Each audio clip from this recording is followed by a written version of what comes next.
ይህንን መጽሐፍ የጻፈው ዴልታ ወይም ዴልታታ መሐመድ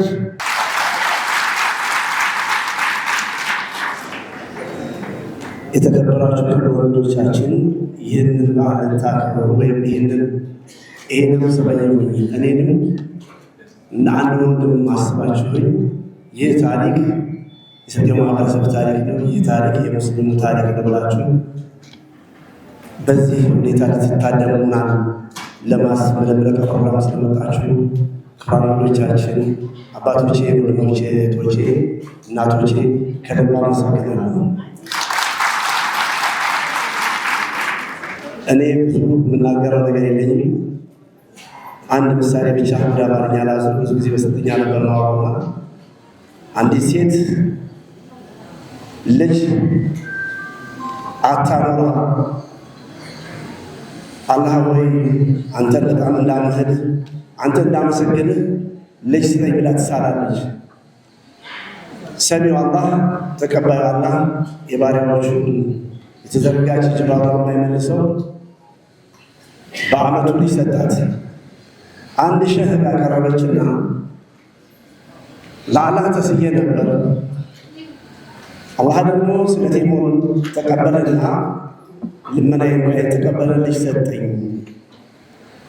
እንዴት ብዬ ላመስግን አለች። ሌላ ቃል የለውም አልሐምዱሊላህ ብቻ ያላት። ኧረ እባክዎት ሌላ ነገር ያሻሽል ሌላ የለውም አልሐምዱሊላህ ይባላል። እንግዲህ አውሳራችና ከራሷ ጋር ተማከረች። አንድ በሬ አረደችና ሸሆችን ጠራች። የአካባቢውን ምስኪን ማህበረሰብ ጠራች፣ አበላች፣ አጠጣችና እባካችሁ ሰዎች እንዳተነሳች አንድ ጊዜ እስኪ አልሐምዱሊላህ እንበላለቻቸው። ሁሉም ነገር አንድ ጊዜ አልሐምዱሊላህ የብቻዬ ሐምድ ስላነሰው ስላያላ ያንሷል ብዬ ፈርቼ ነው እናንተን በዚህ አልሐባችሁን አልሐምዱሊላህ ትጠራችሁ ብላለችና እኔ ለዚህ ቀን አላችን አልሐምዱሊላህ ከጎኔ ለነበራችሁ በዚህ ታውለት ሀገር ውስጥም ውጭም እንዲሁም ይህ ጉዳይ ከጀመረ በኋላ ወደ አኺራ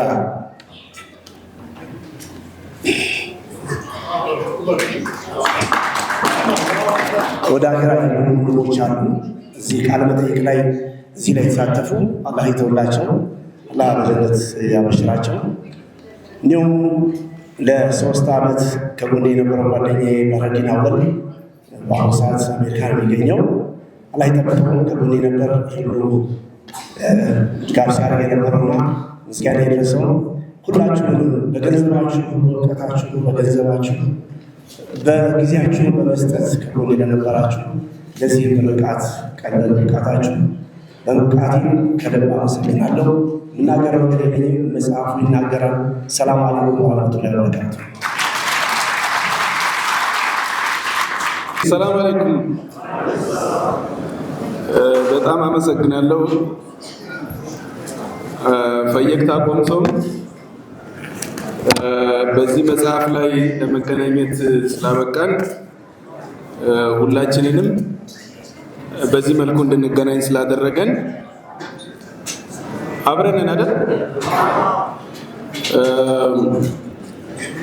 ስላሰባሰበን እና የመጽሐፉ ይዘት ላይ እንድንነጋገር እድል ስለሰጠን በቅድሚያ ወንድማችን ዴልታ መሐመድን አንድ ጊዜ እንድታመሰግኑልኝ ይጠይቃሉ።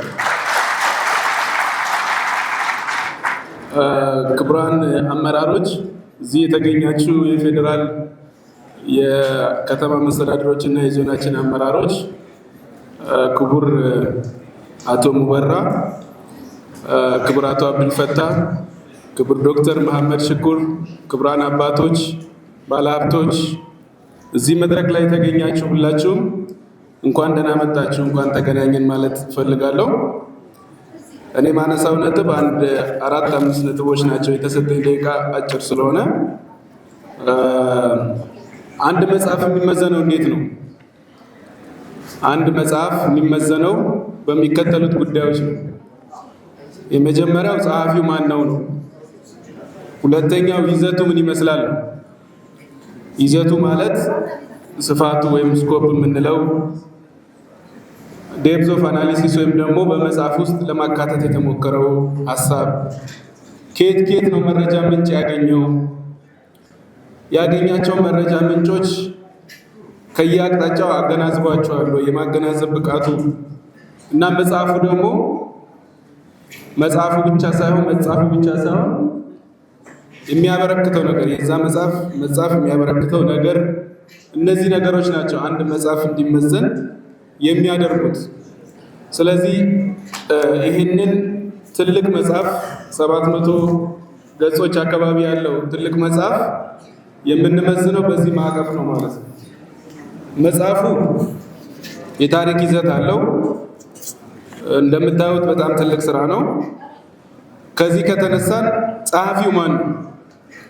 ጸሐፊው ዴልታ መሐመድ ሁላችንም የምናውቀው ሰው ነው። ስለሚጽፈው ነገር ግንዛቤ አለው ወይ ነው። ስለሚጽፈው ነገር ራሱም የታሪኩ አካል ነው። ራሱ የታሪኩ አካል ስለሆነ ስለሚጽፈው ነገር ያውቃል። ራሱም ተዋናይ ስለሆነ ብለን እንነሳለን ማለት ነው። የሚገርመኝ ነገር አዲስ አበባ ጣሊያን ሰፈር ተወልዶ ስልጠኛውን ግን እንደምታውቁት ነው አይደል?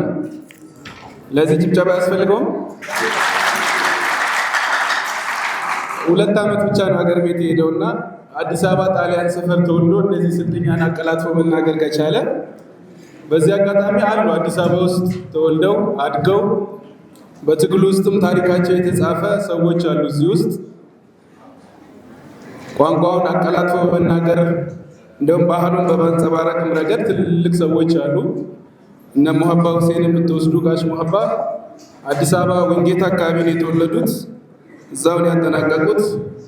ጋዜጠኛ ሌላ አወል የምትወስዱ፣ ጋዜጠኛ ዙበይዳ አወል ቅድም እዚህ የምታስተዋወቋ የምትወስዱ፣ ዙበይዳ ለምሳሌ ንፋስ ስልክ 54 ቀበሌ ነው የተወለደችው ያደገችው። ሌላ አወል ኮልፌ 18 ማዞሪያ ነው የተወለደችው። እነዚህን ካየን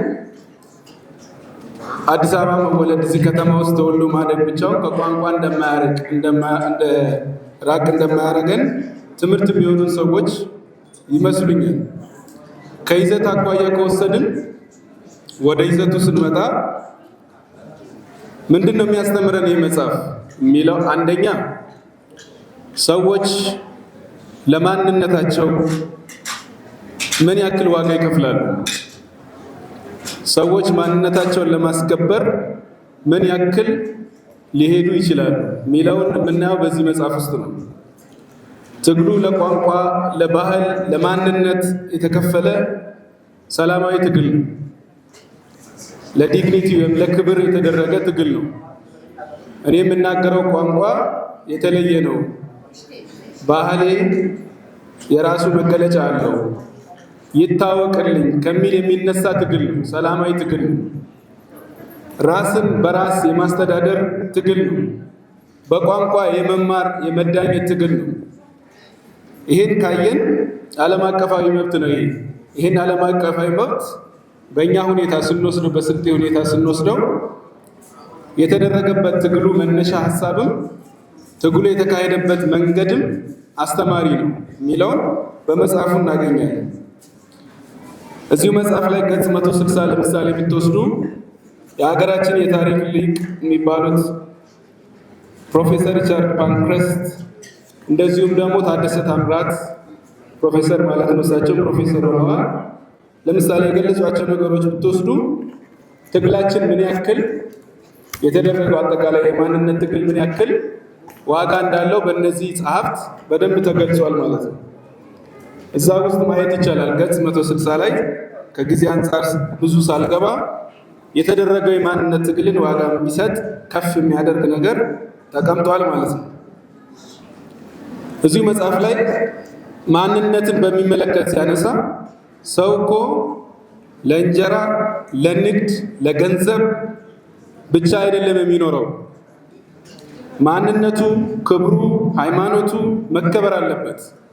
ሰው ለእንጀራ፣ ለንግድ አይደለም የሚኖረው። ማንነት መከበር አለበት።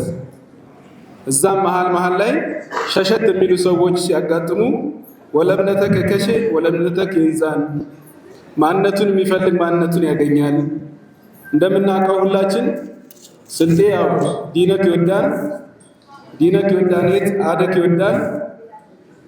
ስልጤ ሃይማኖቱን ይወዳል፣ ሃይማኖቱን ስለሚወድ ሀገሩን ይወዳል፣ ሀገሩን የሚወድ ደግሞ ማንነቱን ይወዳል የሚለውን እናያለን ማለት ነው።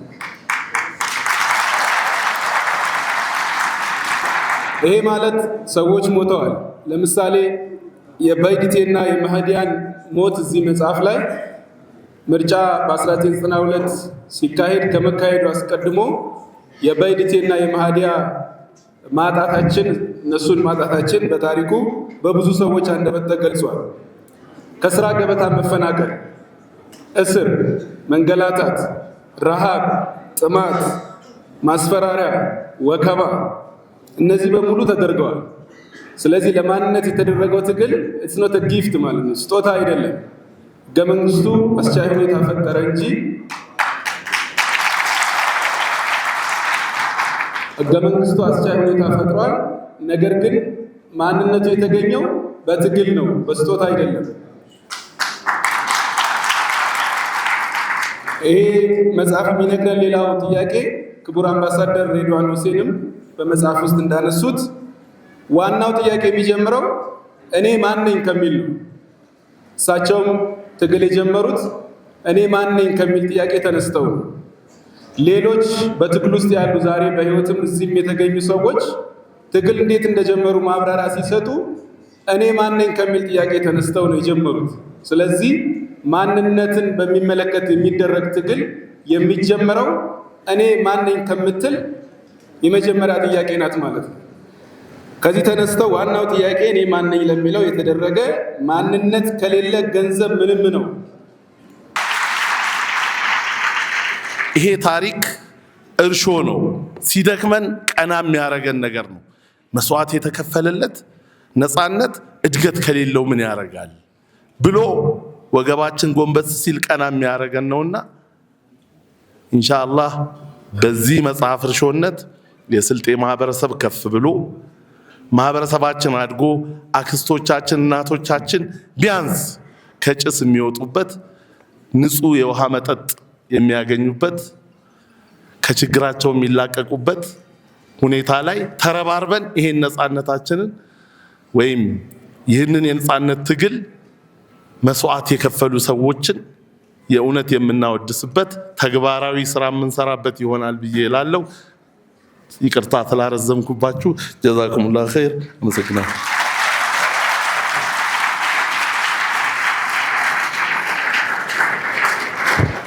ኢንጂነር ሙኒር ኸይረዲንን ከልብ እናመሰግናለን። አንድ ጊዜ ለሶስቱም አቅራቢዎች ሞቅ ያለ ጭብጨባ። በጣም ጥሩ ነገር ነው ማለት ስለ መጽሐፉ በደንብ እንድንረዳ አድርገውናል። የዴልታ ሻሂድ ከዚህ በፊት ከነበሩ የአጻጻፍ ቴክኒኮችም ለየት ባለ ዴልታ የራሱን የአጻጻፍ ዘዴ ይዞ የመጣበት በመጽሐፍ ውስጥ ያሉ ምስክሮችን ተጠቅሞ ጥሩ መረጃ የሰጠበት ለየት ያለ መጽሐፍ ነው።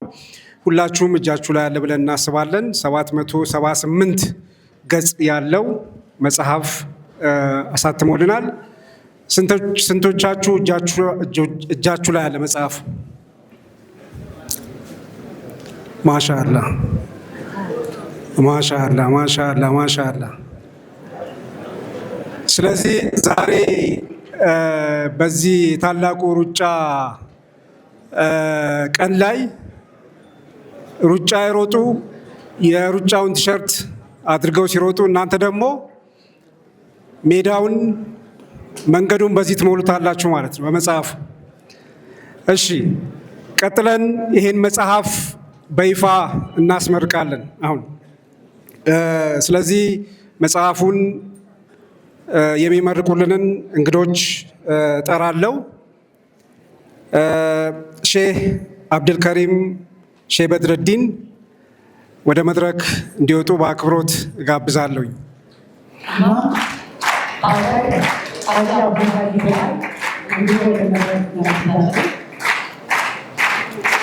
ክቡር አቶ ሙበራ ከማልን በአክብሮት ወደ መድረክ እጋብዛለሁ። አቶ ዶክተር መሐመድ ሽኩርን እንደዚህ ወደ መድረክ ጋብዛለሁ።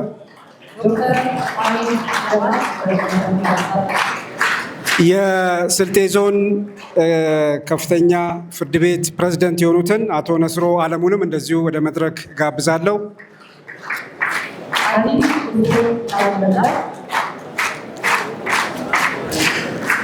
ቀደም ሲል እዚህ ስለ መጽሐፉ ማብራሪያ የሰጡንን ዶክተር ብሩክ ከድርን እንደዚሁ ወደ መድረክ ጋብዛለሁ።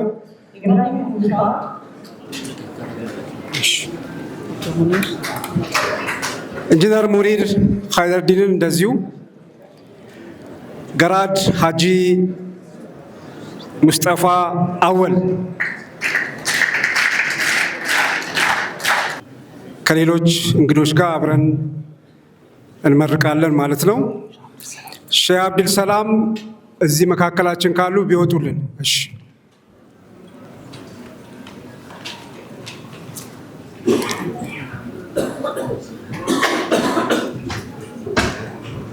ሼህ አብዱል ሰላም። እሺ እና የመጽሐፉ ደራሲ ዴልታ መሐመድን እንደዚሁ ወደ መድረክ እንጋብዛለን።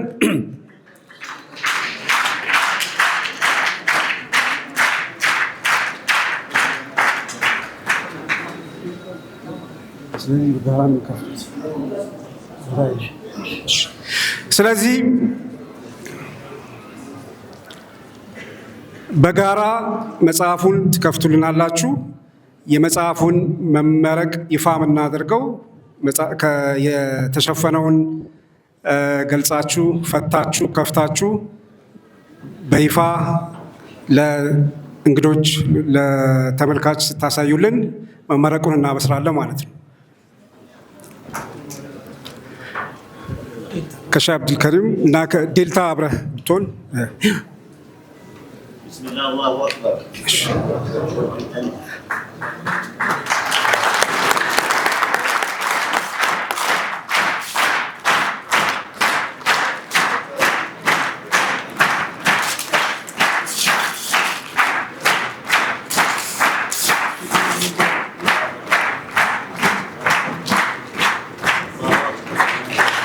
እስቲ ሌሎቻችሁም መጽሐፉን እጃችሁ ላይ ያለ አሳዩልን። አዎ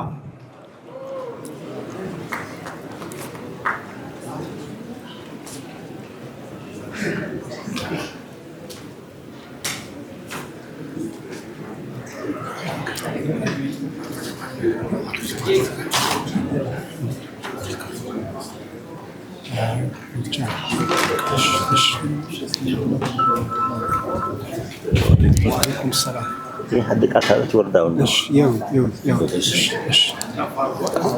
እሺ ሼህ አብዱልከሪም አጭር መልእክት አላቸው። እሳቸው እናድምጥና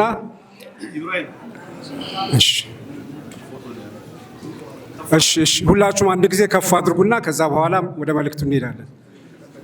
እሺ ሹክረን። እዚሁ እንግዶቹ ባሉበት አጭር መልእክት ያስተላልፉልናል።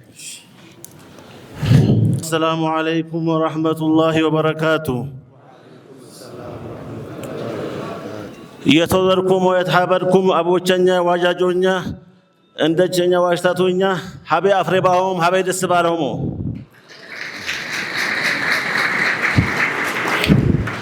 يقول الله تعالى في محكم تنزيله وقل اعملوا فسيرى الله عملكم ورسوله والمؤمنين لأن الله بقرآنك. الله سبحانه وتعالى بتكبر القرآن إن أنت سراتون سرو الله إن نبينا مؤمنون يا الله شوال بلوال.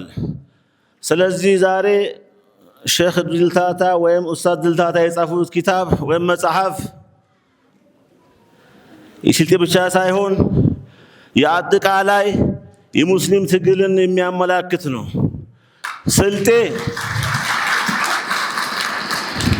ስልጤ በዓለም የታወቀ ነው። አገር ያወቀው ፀሐይ ያሞቀ ህዝብ ነው።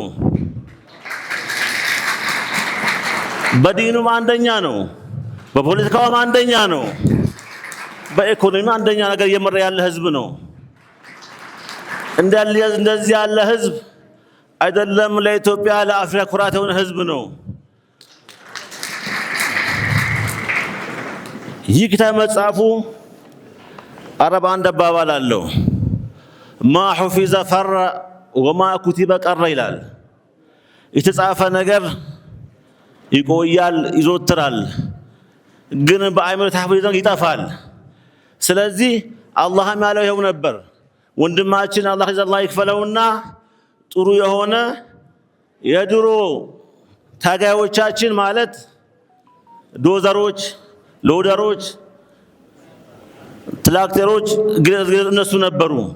ያ መንገዱ ከተሰራ በኋላ ማኮ መንገዱ ፊስታ ወይ አስፋልት ከሆነ በኋላ ሳይክልም ባጃጅም ሁሉም ይሄድበታል። ነገር ግን እዚህ ውስጥ የወጡ ሰዎች እነዛ ማሽኖች ናቸው የማይረሱ።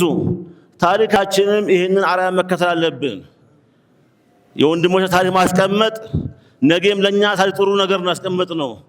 ለቀጣዩም ትውልድ ታሪክ ስለሆነ እንዲህ ያሉ ነገሮች በጣም ሊበረታቱ ይገባል። እንደ ወንድማችን አፉ ማዚን እስካሁን በጣም ቆይተዋል። ይሄን መሰለ ወርቅ ይዞ ይሄን መሰለ ዕንቁ እስካሁን ሳያወጣ መቆየቱን መቼም አፉ ብለናል፣ አላህ ይቀበለው። ሌላ በተረፈ ለዚህ ፕሮግራም ጊዜያችሁን፣ ገንዘባችሁን፣ ጉልበታችሁን አውጥታችሁ የመጣችሁ ወንድም እህቶችን ለዚህ አስተዋጽኦ አድርጋችሁ ሁሉም አላህ ይክፈላችሁ፣ አላህ ይቀበላችሁ። ኢትዮጵያ ሰላም አላህ ያርጋት፣ አገር አማን አላህ ያርገው። ባሊቅ ያሪም ወጂ የሊቅ ምን ባሞን ባሊቅ ያሪም ወጂ የሊቅ ባዶ ገሬት ይሁን ስልጤ ፍከን አኩም ትትፈት እንደር اللهم صل وسلم على سيدنا محمد وعلى ال محمد መውረድ አንችልም። ምን ይቀርና ነገር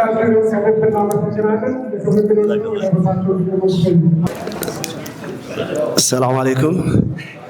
የዚህ መጽሐፍ ሽያጭ አገር ውስጥም ከሀገር ውጭም የትም ቦታ ቢሸጥ እንግዲህ በህይወት እስካለንም እስከቀጠለ ድረስ ትውልድ እስከቀጠለ ድረስ 10% ከመጽሐፉ ሽያጭ ሰደቀተ ጃሪያ እንዲሆንላቸው ለዚህ ትግል ለወጡ ለወረዱ ለሁሉም የተነየተ ነው። የስልጤ ልማት ማህበር አመዴ ጋር ካለው ግንባታ ጀምሮ የተነየተ ይሁን ነው። እናመሰግናለን። ሰላም አለይኩም።